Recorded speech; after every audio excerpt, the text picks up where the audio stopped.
Hi everyone, this is Chloe Bowie and welcome to part 2 of my how to draw a girl's face tutorial. In this video we're going to look at how I'm going to render the character's skin.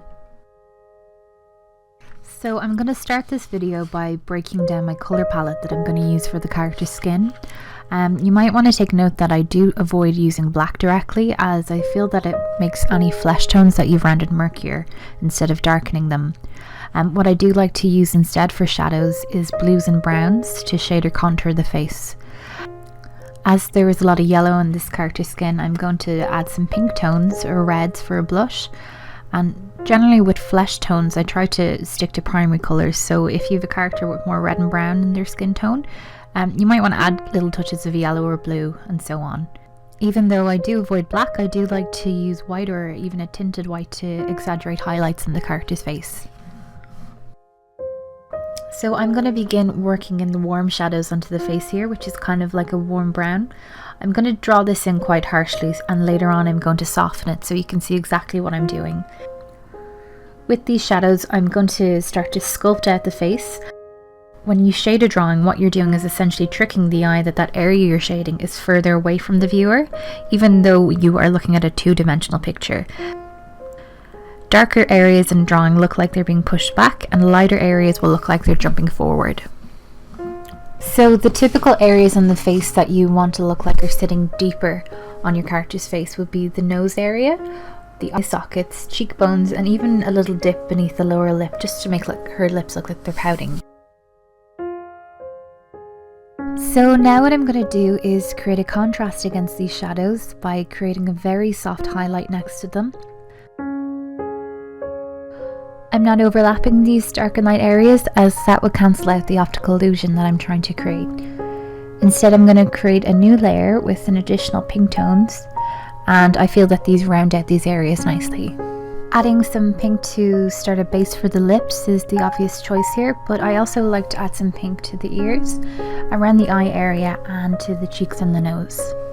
So this is all about building layers until the flesh that you're trying to render really starts to look alive.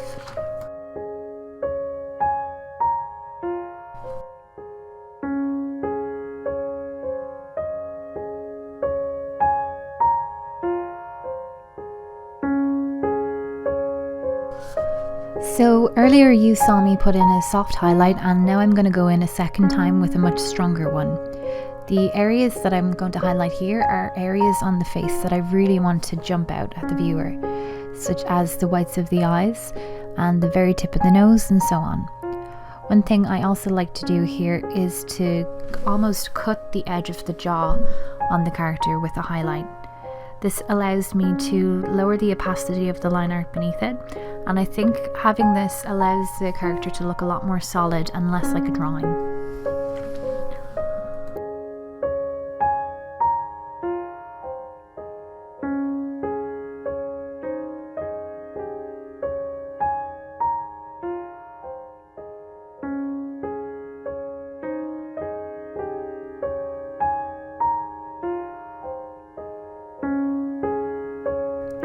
So earlier I sculpted and contoured the character's face with a kind of a brown colour, and this time I'm really going to reinforce these shadows that I've created earlier with a blue or a cool tone shadow.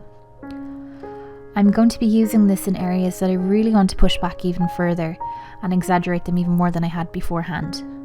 First of all, I'm going to emphasise the jaw even more than I have before by casting a shadow underneath the chin.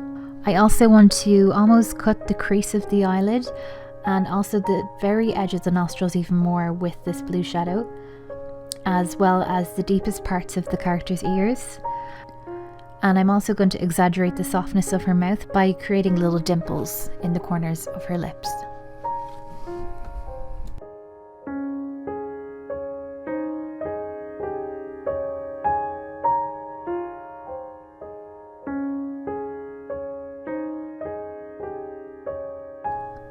So now I'm going to add a little texture to the skin, and because I've used so much red and blue, I'm now going to use a pale yellow colour for this, so it doesn't totally fade into the details that I've already created.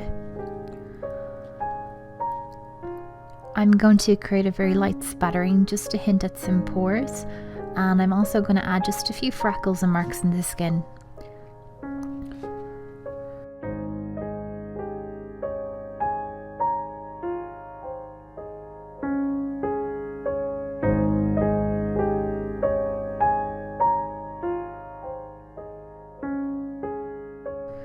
When I'm drawing a face, I like to add what some people might consider imperfections, but these are really the details that I think that make faces in particular more interesting. Now that we're nearly done, I'm going to just add some final soft yellow points to highlight. I want to use these to redefine the angles on the face.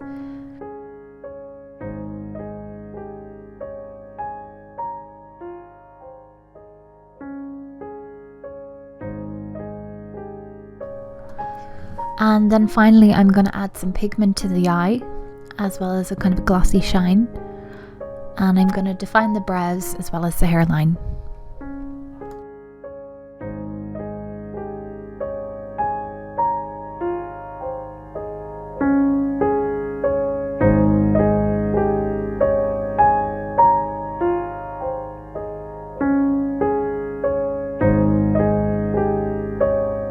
Okay everyone, so that's part 2 of the tutorial finished. If you enjoyed the video, please give it a like and subscribe if you want to see more videos from me. And in the next video, I'm going to show you how to add hair to your character.